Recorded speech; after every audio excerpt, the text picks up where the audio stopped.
안녕하십니까. 12월 10일 한국TV 뉴스 오늘의 헤드라인입니다. 겨울방학을 맞으면서 LA와 인천 구간 항공편이 지난 주말부터 성수기에 들어가면서 만석 상태입니다. 한인타운을 관할하는 가주 상원 24지구의 마리아 드라조 의원이 9일 타운을 방문해 주정부에서 추진 중인 노숙자 구제 대책과 헬스케어 혜택 확대 방안 등에 대해 의견을 나눴습니다. 내년부터 H-1B 신청서 사전 접수에 앞서 고용주들의 온라인 사전 등록을 의무화하는 고용주 사전 등록제가 전격 시행돼 전문직 취업비자 접수 제도가 크게 바뀝니다. 영화 기생충이 아카데미상과 함께 미국 양대 영화상으로 꼽히는 골든글로브상의 감독과 각본, 최우수 외국어 영화상 등 3개 부분의 후보에 지명됐습니다. 북한이 미국의 사실상의 양보를 촉구하며 제시한 연말 시한이 다가오면서 북한의 도발 가능성이 제기되는 가운데 미국이 유엔 안전보장이사회에서의 대응을 강화하는 모습입니다.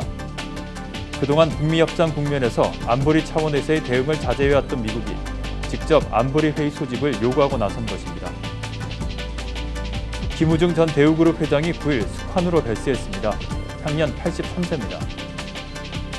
한국의 전 세계 주요국 중 미중 무역 분쟁의 영향을 가장 많이 받은 것으로 평가됐습니다. 시청자 여러분 안녕하십니까? 한인 사회 이슈를 신속하고 정확하게 전해드리는 한국TV 뉴스입니다. 겨울방학을 맞으면서 LA와 인천 구간이 지난 주말부터 성수기에 들어가면서 만석 상태입니다. 다음 달 초순에는 방학을 맞아서 LA를 방문하는 한국 여행객들과 LA로의 귀국 인파, 그리고 라스베가스 전자제품쇼 방문객들이 한데 몰리면서 인천과 LA 구간 인바운드 좌석 경쟁이 심합니다. 정현호 기자가 보도합니다. 지난 주말부터 LA와 인천 구간이 성수기에 돌입했습니다. 미국의 일부 사립대학들이 지난 주말부터 겨울방학에 들어간 데다 미국의 초중고교가 지난 주말부터 차례로 방학에 들어가기 시작해 오는 17일부터 22일까지 대한항공과 아시아나는 LA발 인천행이 모두 만석입니다. 현재 이코노미석은 왕복요금이 $2,000에서 $2,500까지 뛴 데다 이코노미석 좌석을 찾기가 어려워 마일리지를 이용해 비즈니스로 업그레이드하는 승객들이 많습니다. 지난해 말부터 싱가포르 항공이 LA와 인천 구간의 취항을 중단하면서 올겨울 성수기에 좌석 찾기가 힘든 상황입니다. 중국을 경유하는 항공편의 경우 겨울방학을 마치고 LA로 돌아오는 귀국 일자를 맞추기가 어려운 상황입니다. 지금 현재 그 성수기 좌석 상황은 굉장히 지금 핫해요. 그래서 CC 지금 없는 날짜들이 굉장히 많은데요. 방학을 하고 나서, 그러니까 우리가 보통 이제 20일쯤은 거의 다 없다라고 보시면 좋아요.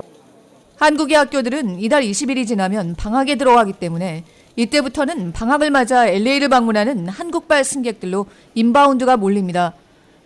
1월 초순이 되면 LA로 귀국하는 학생들과 한국에서 방학을 맞은 학생들의 미국 방문, 그리고 라스베가스의 CES 전자제품쇼 참가를 위해 오는 고객들의 일정이 한꺼번에 겹치면서 좌석을 찾기가 힘듭니다. 올해는 더 많이 퍼져서, 그러니까 1, 2, 3, 4, 5, 6, 7, 8, 9, 10, 11 계속 지금 가장 좋은 요금에 해당하는 클래스들은 거의 80% 이상이 다 팔렸고 나머지 가격이 좀 높은 항공권들이 남아 있어요. 그리고 아예 없는 날도 있어요. 6일 같은 날은 왜냐면 7일부터 CS 행사잖아요. 그러다 보니까 6일 날 들어오는 비행기는 전석이 솔드아웃이에요. 방학을 해서 나갔다가 들어오는 날짜가 그 행사와 맞물리게 되면 굉장히 가격이 높아지는 거죠. 미리 구입을 하지 않은 이상. 라스베가스 전자쇼 방문객들로 1월 초에는 인천과 LA는 물론 인천과 라스베가스, 인천과 샌프란시스코 구간 등 서부행 항공편이 모두 비행기가 꽉꽉 들어찹니다. 겨울방학은 여름방학보다 짧기 때문에 아웃바운드와 인바운드가 한꺼번에 몰리면서 좌석 경쟁은 더 심해집니다. 한국TV 정현호입니다. 한인타운을 관할하는 가주 상원 24지구의 마리아 드라조 의원이 9일 타운을 방문해서 한인사회 지도자들과 타운 주요 현안에 대해서 의견을 나눴습니다. 이 자리에서 드라조 의원은 주의회에서 추진 중인 노숙자 구제 정책과 서류 위비자들에게 헬스케어 혜택을 확대하는 안건에 대해서 브리핑했습니다. 이수연 기자가 다녀왔습니다. 피코 유니언, 리틀 도쿄, 보일 하이트 등 타운과 인근 지역을 관할하는 가주 상원 24지구 마리아 엘레나 두랴주 의원이 9일 LA 한인회관을 방문해 한인 단체장들에게 주정부에서 추진 중인 민생 법안과 관련 정책들을 브리핑했습니다. 이날 간담회에는 한인 청소년회관 KYCC, 한인의류협회, 위셔센터 코리아타운 주민의회 등 주요 단체장들이 참석했습니다. 마리아 두랴주 의원이 타운을 방문해 한인 단체장들과 공식적으로 간담회를 가진 것은 이번이 처음입니다. 두랴주 의원은 주의회에서 서민들의 생활과 직결된 메디칼 확대 법안과 주택난 해소 법안을 적극 추진 중이라고 설명했습니다. 두랴주 의원은 지난해 65세 이상 저소득층 서류미비자 약 3만여 명, 혹은 소득이 연방빈곤선의 138% 이하인 65세 이상 고령에까지 메디칼 혜택을 확대하는 법안 SB 29를 상정했는데, 고령 인구가 많은 한인타운의 경우 또한 한인 시니어들을 위해 메디칼 혜택을 확대하는 것이 절실하다고 강조했습니다. So healthcare coverage, I think, is very important, especially for vulnerable groups like our seniors. So that is not unique to Koreatown. 타운 내 노숙자 문제가 심화하면서 노숙자 구제와 주택난을 연계해 대책을 마련하는 데 주력하고 있으며, 특히 타운 내 중저소득층을 위한 어포더블 하우징을 늘리기 위해 세입자와 임대주가 모두 만족할 수 있는 방안을 모색 중이라고 밝혔습니다. How do we do both protect renters is very important to me, as well as building more housing, more affordable and low-income housing. Again, they're not unique to Koreatown, but they're very important to Koreatown residents. 또 학부 졸업 후 석사와 박사 취득을 희망하지만 재정난으로 꿈을 포기하는 청년들을 위해 추진해온 학자금 대출 보조 정책인 드림 론 프로그램이 마련돼 오는 2020-21학년도부터 적용될 예정이라고 밝혔습니다. 한국TV 이수연입니다. 영화 기생충이 아카데미상과 함께 미국 양대 영화상으로 꼽히는 골든글로브상의 감독과 각본, 그리고 최우수 외국어 영화상 등 3개 부분 후보에 지명됐습니다. 골든글로브를 주관하는 헐리우드 외신기자협회는 9일 제77회 골든글로브상 후보작을 발표하면서 감독상 후보로 기생충의 봉준호 감독, 디 아이리시맨의 마틴 스콜세이지 감독, 원스 어폰 어 타임 인 할리우드의 쿠엔틴 타란티노 감독 등 5명을 선정했습니다. 기생충은 각본상 후보에도 올라 메리지 스토리, 디 아이리시맨 등과 경합을 합니다. 기생충은 또 예상대로 최우수 외국어 영화상 후보에도 올라 더 페어웰, 레미제라블, 페인 앤 글로리, 포트레이트 오브 레이디 온 파이어와 겨룹니다. 제77회 골든글로브상 시상식은 오는 1월 5일 베버리힐스에서 개최됩니다. 기생충은 후보 등재가 유력하던 외국어 영화상 외에 감독과 각본상 후보로도 오르면서 수상 가능성을 더 높인 것으로 관측됩니다. 기생충은 앞서 지난 8일 LA 비평가협회로부터 작품상과 감독상, 그리고 나무조연상 수상작으로 선정됐습니다. 오늘의 지역 단신 전해드립니다.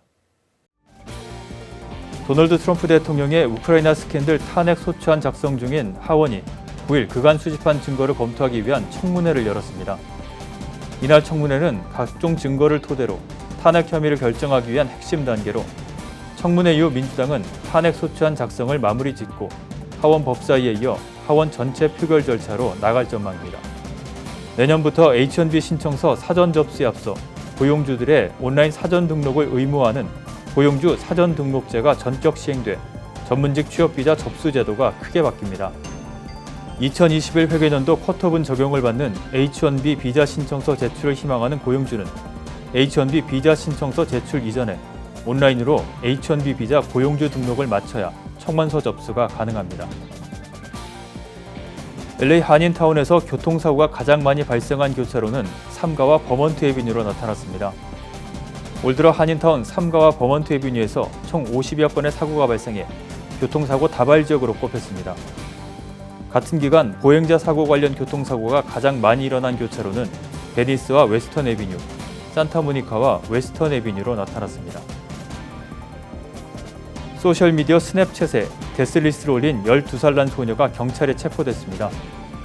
플로리다주에 거주하는 이 소녀는 지난 7일 스냅챗에 죽기를 원하는 학생들의 이름을 적은 데스리스트를 올린 뒤 리스트에 들어가 있는 학생들이 9일에 등교하면 안전하지 않을 것이라는 위협글을 게재했습니다.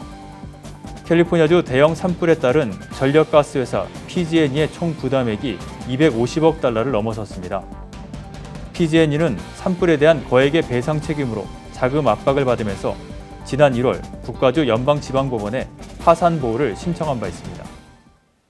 다음은 전국 각 지역 단신입니다. 웨체스터 카운티에서 40대 아시안 남성이 일가족을 칼로 살해한 뒤 자살하는 사건이 발생해 충격을 주고 있습니다. 지난 4일 오후 플레전트빌 로머에비뉴에 있는 한 주택에서 중국계 가장이 아내와 자녀 2명을 살해한 뒤 자살했습니다. 하워드 카운티 엘리콧시티의 코리아타운 건립을 위한 첫 기금 모금 행사가 지난 6일 락빌에서 열렸습니다. 이 행사에는 메릴랜드 주지사 부인인 유미 호건 여사와 수잔 리 주 상원 의원을 비롯해 몽고메리 카운티, 버지니아의 한인 후원자들이 힘을 보태 12,000여 달러가 모금됐습니다. 부유층 전용이동 헬리콥터나 항공기 출퇴근이 점차 대중화되고 있습니다. 2017년부터 서비스를 시작한 샌프란시스코의 블랙버드는 우버처럼 개인 비행기 소유주, 조종사, 승객을 연결해주는 앱을 통해 항공편을 예약해주고 있는데 가격은 동승자 탑승 여부에 따라서 40달러에서 90달러 대 거리에 따라 50달러에서 300달러 됩니다.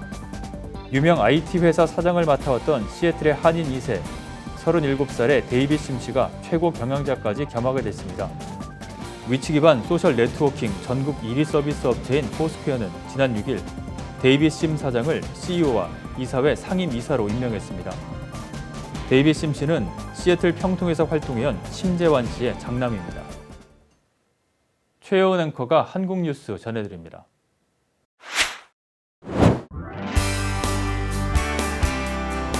한국내 이슈들 만나보도록 하겠습니다. 먼저 첫 번째 뉴스입니다.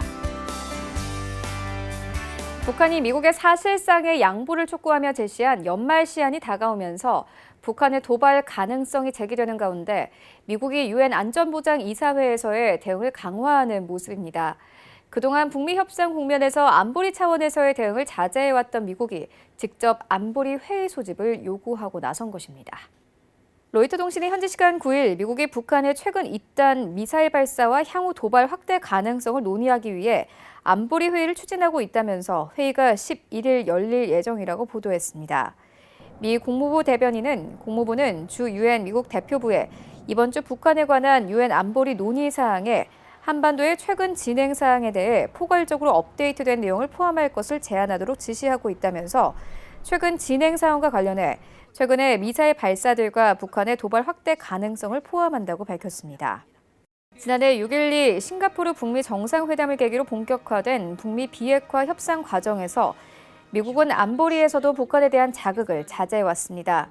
올 들어 북한이 잇따라 단거리 미사일이나 발사체를 시험 발사했을 때도 영국이나 프랑스, 독일 등 유럽 국가들이 안보리 회의 개최를 요구하고 규탄 목소리를 냈지만 미국은 이에 동참하지 않았습니다. 미국의 안보리 소집 요구는 최근 북한의 새로운 차원의 도발 가능성이 제기된 가운데 북미 비핵화 협상에 판을 깰 도발을 하지 말라는 강력한 경고 메시지를 담고 있는 것으로 보입니다. 이번 회의를 공개 회의로 진행하기로 알려진 것도 북한에 대한 메시지를 더 강력히 발신하겠다는 의지 표현으로 분석됩니다. 미국은 이번 달 안보리 순회 의장국을 맡고 있습니다. 켈리 크래프트 유엔 주재 미국 대사는 지난 6일 안보리 운영 계획을 설명하는 기자회견에서 모두가 13차례 미사일 공격, 탄도미사일 발사에 대해 매우 우려하고 있다면서 다소 이례적으로 우려를 표시한 바 있습니다.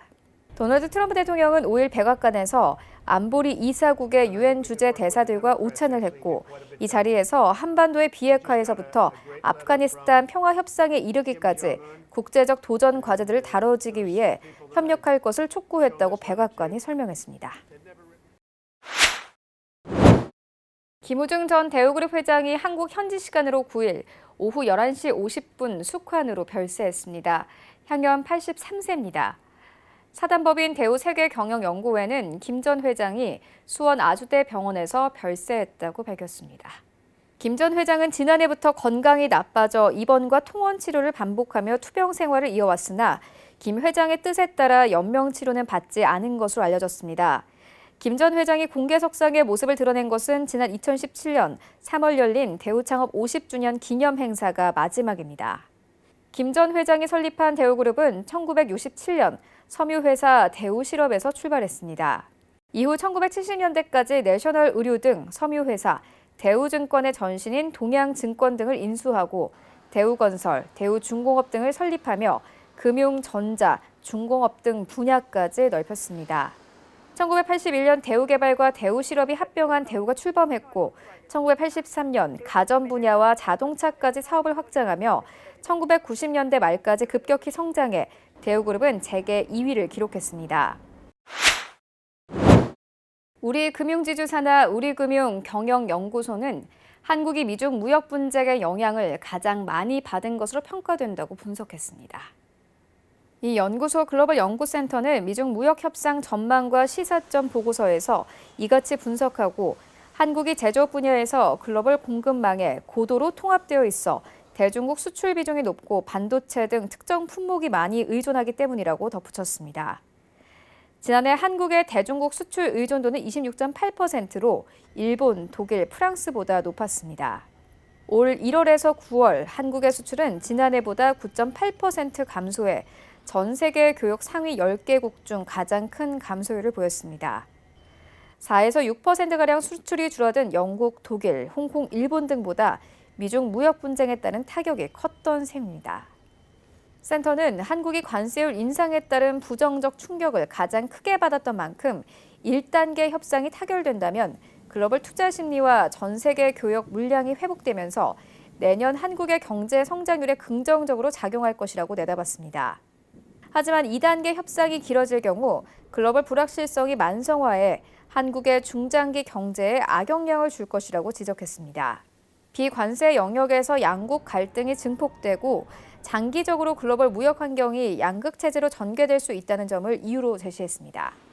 한편 연구소는 지난 3일에서 4일 홍콩과 싱가포르에 있는 해외 금융기관 18곳의 전문가 그룹을 상대로 미중 협상 전망에 대해 긴급 설문한 결과를 함께 내놓았습니다. 1단계 합의 타결 시점을 두고 올해 말이나 늦어도 내년 1월 25일 이전이 될 것으로 보는 전망과 협상이 장기화할 것이라는 전망 각각 50% 안팎으로 엇비슷했습니다. 2단계 협상은 내년 11월 미 대선 이전 타결될 것이라는 전망보다 협상 장기화를 예상하는 시각이 우세했습니다. 오늘의 증권가 날씨 그리고 항공기 출도착 정보 알려드립니다.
지금까지 한국TV 뉴스 전해드렸습니다. 한인사회 곳곳의 뉴스를 신속하고 정확하게 전달할 수 있도록 최선을 다하겠습니다. 시청자 여러분, 감사합니다.